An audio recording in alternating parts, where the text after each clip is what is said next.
Hey everyone, I'm back. Chapter 6. Mr. Douglas lowered his eyes to the car. You have to drive it away immediately, he said. You have to take it away today. Dad and I exchanged glances. This is one weird dude, I thought. I could see that Dad agreed. I have the registration and the bill of sale, Mr. Douglas said, nodding toward his house. It's all ready. If you have your checkbook, I could bring it out and sign the car over to you. Uh, well, Dad hesitated. He stared hard at me, then at the car. Okay, Mr. Douglas, it's a deal. Yay! That was a bad impression of a kid that's very excited. I'm sorry. I couldn't hold it in any longer. I let out a long cheer and jumped for joy. Dad started to follow Mr. Douglas to the house, but the man waved Dad back. I'll bring it out. No need to come inside. He disappeared into the house. The storm door slammed behind him. What a strange man, Dad murmured. Why doesn't he want us to come inside? I was so excited I felt about to burst. Dad, it's ours. The car is ours. It's so totally awesome. I couldn't stay on the ground. I had to do something before I exploded. I raised both hands above my head and did a double cartwheel across the grass, but I misjudged the second cartwheel, pushed off a little too hard, and landed flat on my back. Ow! I started laughing. I couldn't stop. I just sprawled on my back in the grass and laughed. Dad laughed too. I'm excited, he confessed, but I don't think I'll try any cartwheels. He raced over and pulled me to my feet. I think I made a really good deal, Mitchell, he said, grinning happily. A really good deal. At dinner that night, I smeared spaghetti sauce all over my face and spilled my juice. I couldn't help it. I was so excited about the car, I couldn't control myself. Dad, can we take a long drive after dinner? I asked. Wipe your face, Mom replied. Are you eating that spaghetti or wearing it? Can we? I repeated, swiping a napkin over my cheeks and chin. Mitchell, we took a long ride this afternoon, Dad said. I think I'll have to work on tonight. I know you love it, but we can't spend our whole life in that car. Mitchell wants to live in that car, Todd exclaimed. Then he laughed his head off as if he made a real terrific joke. Maybe I do want to live in the car, I shot back, leaning across the table with him. So what? Todd grinned. Where would you go to the bathroom?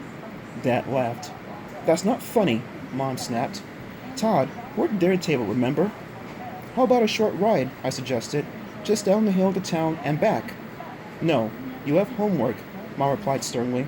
School tomorrow, remember? I tore off half a roll and shoved it into my mouth. We're all very excited about the new car, Mom said, passed the spaghetti bowl to Dad. But remember, we're going to have the car for a long, long time, and there'll be plenty of time to ride in it. How about if I just sit in it? I cried. I just want to sit behind the wheel and maybe play the radio and try the headlights, okay? Not okay, Mom said, shaking her head. Homework. No car, no more. I knew better than to argue. When Mom starts talking in very short sentences, she means business. The others kept talking as we finished dinner, but I didn't hear them. I kept thinking about the new car, about its silvery blue exterior, the soft leather seats, the gentle, steady hum of its engine. Later, I tried to do some homework, but I kept jumping up and going to my bedroom window, leaning out to peer down at the car.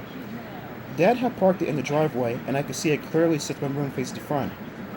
A street light sent a rectangle of yellow light over the car, making the chrome bumper sparkle and the sleek blue body glow softly like moonlight. I couldn't resist. I had to go sit in the car. I crept out into the hallway and made sure Todd wasn't around. The little snitch would tell Mom and Dad. I could hear music and gunfire and explosions from his room down the hall. I guess he was in there playing video games.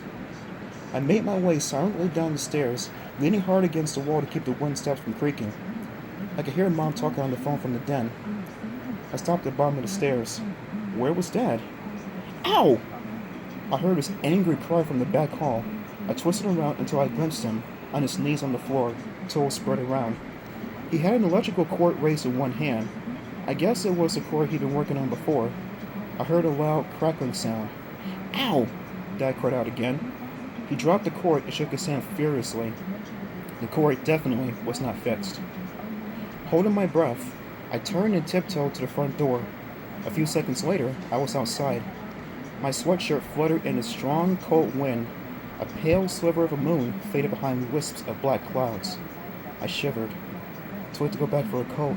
I'll be warm inside the car. I jogged I jogged along the walk to the driveway. The car shimmered in the light from the street lamp. I stepped around to the driver's side and grabbed the chrome handle. Go ahead, a voice whispered. Climb in.